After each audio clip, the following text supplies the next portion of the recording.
Ward 1, 3 और 4 से 11 प्रत्याशियों ने भरे फॉर्म। 3 निर्दलीय प्रत्याशी भी मैदान में। वलसाड नगर पालिका के आगामी आम चुनाव में कांग्रेस ने मजबूत दावेदारी दर्ज कराई है।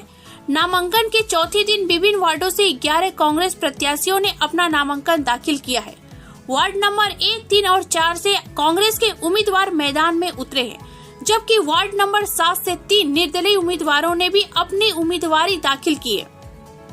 बड़ी संख्या में कांग्रेस नेताओं की मौजूदगी में नामांकन पत्र भरे गए। पार्टी नेताओं ने उम्मीद जताई है कि इस बार नगर पालिका में कांग्रेस का प्रदर्शन दमदार रहेगा। आने वाले दिनों में और अधिक उम्मीदवारों द्वारा अपनी उम्मीदवारी दाखिल करने की संभावना है। ફોર્મ ભરવા આવ્યા તો આજે અને કઈ રીતની તૈયારી છે અને કઈ રીતે ચૂંટણી અમે ફોર્મ ભરવા માટે આવ્યા છે। ફોર્મ ભરવા એમાં કોઈ તૈયારી હોય નહીં ને, હવે ઇલેક્શન લડવાનું છે નગરપાલિકા અને નગરપાલિકાના અમે વોર્ડ નંબર 4ના ઉમેદવાર પૂરેપૂરા 4ના ઉમેદવાર ફોર્મ ભરવા આવ્યા છે।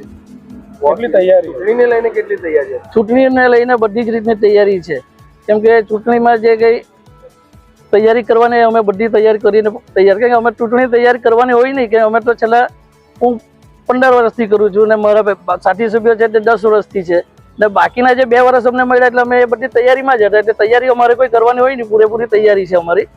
ખાસ કરીને કોંગ્રેસ છોડીને ભાજપમાં જવાની જે પ્રથા ચાલી રહી છે, વલસાડમાં પણ આવા કંઈક સેન્સના દિવસે દ્રશ્યો સામે આવ્યા હતા, શું કહેશો તમે જે જઈ રહ્યા છે તે માટે?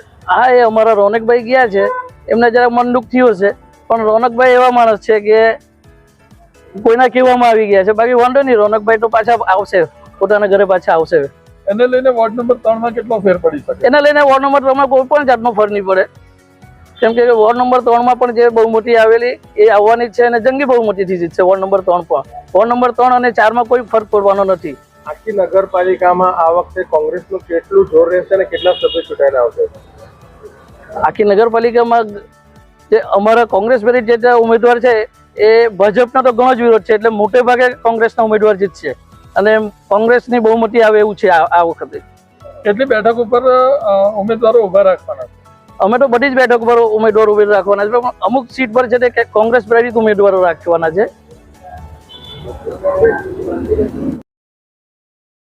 इस तरह के विज्ञापन के लिए संपर्क कीजिए गोल्ड कॉइन न्यूज के साथ और जुड़े हमारे चैनल गोल्ड कॉइन न्यूज से।